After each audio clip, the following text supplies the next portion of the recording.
Financial markets పై పట్టు సాధించాలనుకునే వాళ్ళు Revanth conduct చేసే వెబినార్ కోసం ఈ నెంబర్ కి కాల్ చేయండి.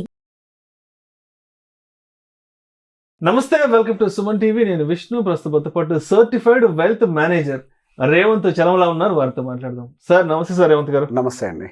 సార్ రేవంత్ గారు, ఇప్పుడు మన తాత ముత్తాతలు అనే వాళ్ళు మనకు కొన్ని ఆస్తులు ఇస్తుంటారు.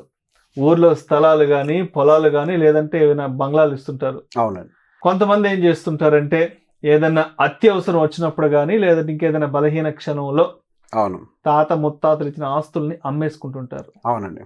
మరి కొంతమంది ఎలా ఉంటారంటే ఎంత అత్యవసరం వచ్చినా సరే, ఎంత ఇబ్బంది వచ్చినా సరే మన తాతగారు ఇచ్చిన స్థలాన్ని అమ్మకూడదు, అవును మన నాన్న మనకిచ్చిన ఈ ప్రాపర్టీని అమ్మకూడదు అంటూ కూడా చాలా మంది ఆ ప్రాపర్టీ పట్ల ఒక మంచి బాండింగ్ కలిగి ఉంటారు. అవును. సో ఏంటి ఇక్కడ పెద్దవాళ్ళు ఇచ్చిన ప్రాపర్టీస్ని అవసరం వచ్చినప్పుడు అమ్ముకుంటూ పోవడమే మంచిదా, లేదంటే వాటిని అలా భద్రపరచడం మంచిది అంటారు ఆ ప్రాపర్టీస్ని? సో ఇక్కడ కేస్ టు కేసు ఇవి చాలా వేరీ అవుతుంటాయి. కాకపోతే మనం ఒక జనరలైజ్ కేసు తీసుకుందాం అంతే. సో ఇండివిజువల్గా వేరీ అవుతూ ఉంటాయి. అండ్ ఇక్కడ డిఫరెన్స్ ఆఫ్ ఒపీనియన్స్ కూడా చాలా వస్తాయి. నేను నా పర్స్పెక్టివ్ కొంచెం బెటర్గా ఎలా ఉండొచ్చు, నేను చూసిన కేసెస్లో బెటర్ ఏది ఉంటుంది అన్న దాని గురించి, అండ్ మారుతున్నటువంటి ఎకనామిక్ ట్రెండ్కి అనుకూలంగా ఎలా ఉంటుందో చెప్తాను. ఇప్పుడు ఆస్తులు కొనేటప్పుడు ఏ పర్పస్తో కొంటారు ఎవరైనా? మన తాతలు కావచ్చు, మనమైనా కావచ్చు. పర్పస్ ఏంటి? ఫ్యూచర్ జనరేషన్కి కానీ మన భవిష్యత్తులో కానీ ఏదన్నా ఇబ్బందికరమైన సిచ్యువేషన్ వచ్చినా, ఎటువంటి సమస్యలు వచ్చినా కానీ అవి మనని కాపాడతాయని. ప్రాపర్టీస్ యొక్క పని మనని ప్రొటెక్ట్ చేయటం. ప్రాపర్టీస్ని కొనుక్కుంటూ వెళ్ళిపోవటమే యాక్చువల్ పర్పస్ కాదు. ఎస్, ఇప్పుడు మనం కొనుక్కుంటూ వెళ్తాం. ప్రతి ఒక్క ప్రాపర్టీ కొనేటప్పుడు ఇది మా అమ్మాయికి ఇవ్వటం కోసమనో, ఇది మా అమ్మాయి చదువుల కోసం అని చెప్పో, ఇట్లా రకరకాల రీజన్స్ పెట్టుకుంటాం. ఏ రీజన్ లేకుండా, ఏ గోల్ లేకుండా ఏ ప్రాపర్టీ అనేది కొనం. లేదా అదే మన తాతలు ఇచ్చింది అయినా కానీ అదే.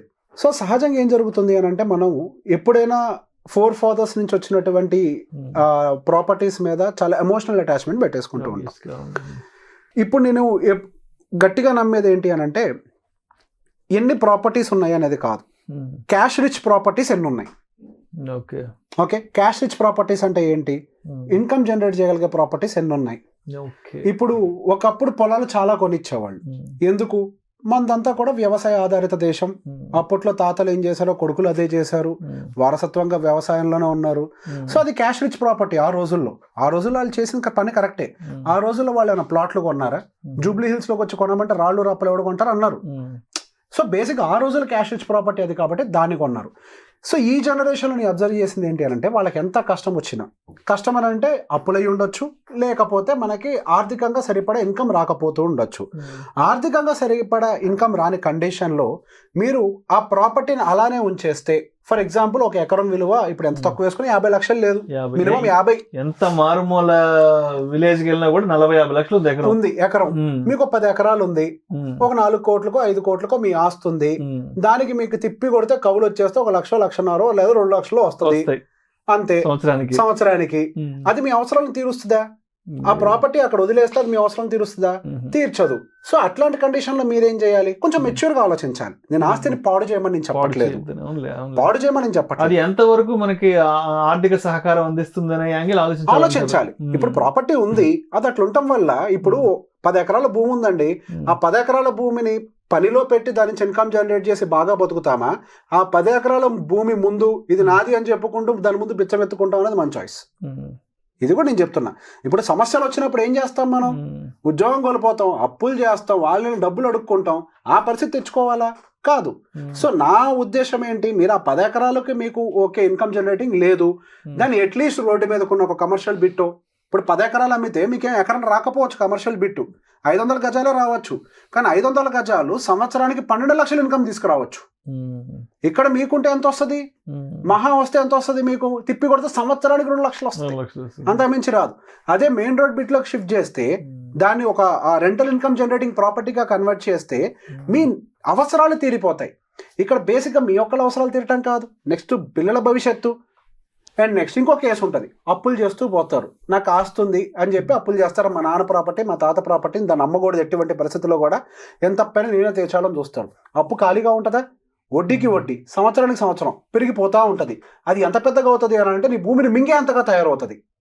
అప్పు ఉన్నప్పుడు ఆ అప్పును మీకు తీర్చే స్తోమత అంటే అంత ఆర్థిక పరిస్థితులు, అంత ఆర్థిక వనరులు మీ దగ్గర లేనప్పుడు ఆస్తిని మీరు ఇనిషియల్గా అప్పు తీరిస్తే మహా అయితే ఎకరం పోద్దేమో, మహా అయితే ఎకరంతో పోద్ది.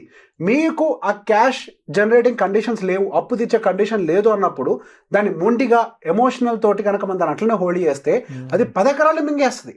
ఆ కండిషన్స్ లేవా? ఎక్కడో చిన్న అప్పుతో మొదలుపెట్టి స్థలం అంతా పోగొట్టుకునే వాళ్ళు ఎంతమంది ఉన్నారు? వాళ్ళు ముందే రియలైజ్ అయి ఉంటే అందులో ఒక భాగం పోయి మిగతాదంతా వాళ్ళకి మిగులు ఉండేది. సో బేసిక్ ఎమోషనల్గా మనం ఒక ప్రాపర్టీకి అటాచ్మెంట్ పెట్టుకొని కూర్చుంటే దాన్ని మనం మొత్తంగా కూడా కాపాడలేం. ఇక్కడ 2 ఇంకొక అంశంలోకి తీసుకొస్తా. ఇప్పుడు ఆస్తులు అనేవి క్రియేట్ చేసింది మనం అనుభవించడానికి, ఖాళీగా కూర్చోబెట్టడానికి కాదు. అనుభవించడం అని అంటే వాటిని అమ్మేసి దాంతో కారు కొనుక్కోవటమో, దాంతో నెలవారీ ఖర్చులు పెట్టుకోవటమో, దీన్ని అందరూ అనుభవించడం అనేది. అయితే అనుభవించడం అంటే అయితే ఇదే పని చేస్తారు అందరూ, చేసేవాళ్ళు అందరూ అని కాదు, చేసేవాళ్ళందరూ ఈ పని చేస్తారు. అమ్మేసి ఇట్లా కొనుక్కుంటూ ఉంటారు, కూర్చొని తింటే కొండ కూడా కరిగిపోద్ది అంటారు. సో బేసిక్గా మీరేం చేయాలి, దాని నుంచి ఇన్కమ్ జనరేట్ చేసే విధంగా మనకి ఇప్పుడు రకరకాల ఇన్వెస్ట్మెంట్ ఆపర్చునిటీస్ ఉన్నాయి. డివిడెండ్ ఈల్డ్ అంటే వ్యాపారంలో పెట్టుబడి పెడితే డివిడెండ్ ఈల్డ్స్ వస్తూ ఉంటాయి. వ్యాపారం అని అంటే ఇక్కడ అదర్ బిజినెస్ కాదు, స్టాక్ మార్కెట్.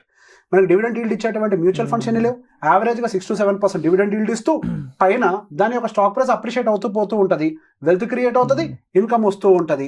సో బేసిక్గా దాని నుంచి ఏదన్నా మీరు కొంచెం బాగానే డైవర్ట్ చేస్తే మీకు ఇన్కమ్ జనరేట్ చేసి ఆ ఇన్కమ్ త్రూ మీ అవసరాలు తీర్చుకొని అనుభవించే అవకాశం ఉంటే అట్లా అనుభవించవచ్చు కదా. మీరు ఆస్తిని పాడు చేయట్లే, దాని నుంచి ఇన్కమ్ జనరేట్ చేయడానికి ఎన్ని మార్గాలు ఉన్నాయో దాని గురించి ఆలోచించుకోవాలని చెప్తున్నాను నేను. ఆస్తిని అమ్మేసి ఖర్చు పెట్టేస్తే అది జీరో అయిపోతుంది, దాన్ని డైవర్ట్ చేస్తే ఇన్కమ్ క్రియేట్ అవుతుంది.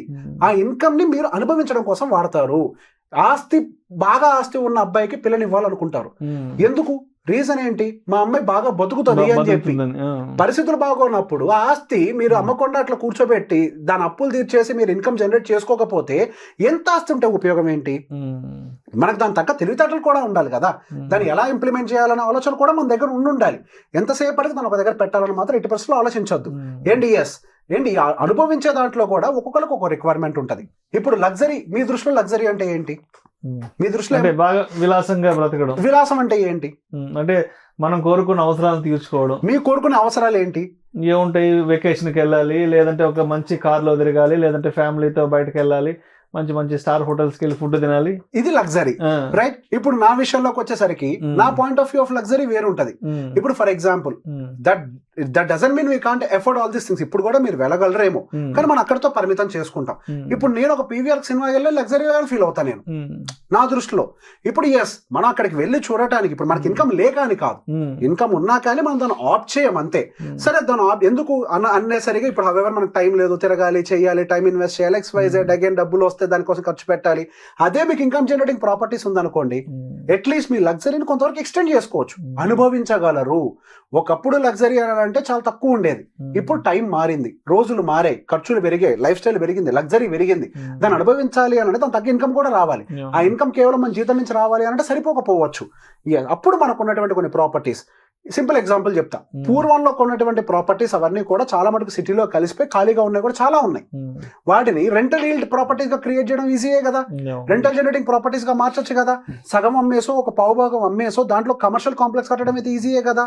So always try to create an income generating property. నేను అదే చెప్తాను, వెల్త్ ఎంత ఉంది అనేది కాదు, వెల్త్ ఎంత ఉన్నా కానీ cash creating properties, cash generating properties మన దగ్గర లేకపోతే వాటి వల్ల ఎటువంటి ఉపయోగం లేదు. End of the day cash flow ఎవరి దగ్గర ఉంటుందో వాడే నిజమైన ధనవంతుడు.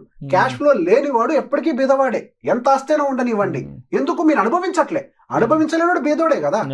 అక్కడ రోడ్డు మీద ఉన్నాడు అనుభవించట్లే ఏమి, ఇక్కడ మీకు నాస్తులు ఉంటే మీరు అనుభవించట్లేదు. అనుభవించడం అని అంటే అమ్మటం కదా. అగేం చెప్తున్నా, క్యాష్ జనరేటింగ్ ప్రాపర్టీగా మార్చుకోండి, అవి మీకు డెఫినెట్ గా ఒక టైంకి ఉపయోగపడతాయి. Always try to create cash generating property, diversify your assets, not just into real estate, maybe into the other asset classes. Other asset classes లోకి డైవర్ట్ చేయండి. సో మొత్తంగా ఎక్కడైనా నిరర్ధకంగా పడి ఉన్నటువంటి ప్రాపర్టీస్ ని వాటిని అలా వదిలేయకుండా వాటిని ఏదైనా ఇన్కమ్ జనరేట్ చేసే మార్గాలుగా వాటిని ప్రాపర్టీస్ గా మార్చుకోవాలంటారు. పాడు చేయమని చెప్పట్లేదు, convert into an income generating property, cash rich property. మన అవసరాలను ఎప్పటికప్పుడు తీర్చే ప్రాపర్టీస్ గా వాటిని మనం మార్చుకోవాలంటారు. 100%. Cash can solve many problems. ప్రతి ప్రాబ్లమ్ కి ఒకటే మెడిసిన్, మనీ. చేతిలో క్యాష్ నడి king. Yes, cash can solve many problems. Thank you so much Revanth. Thank you అండి.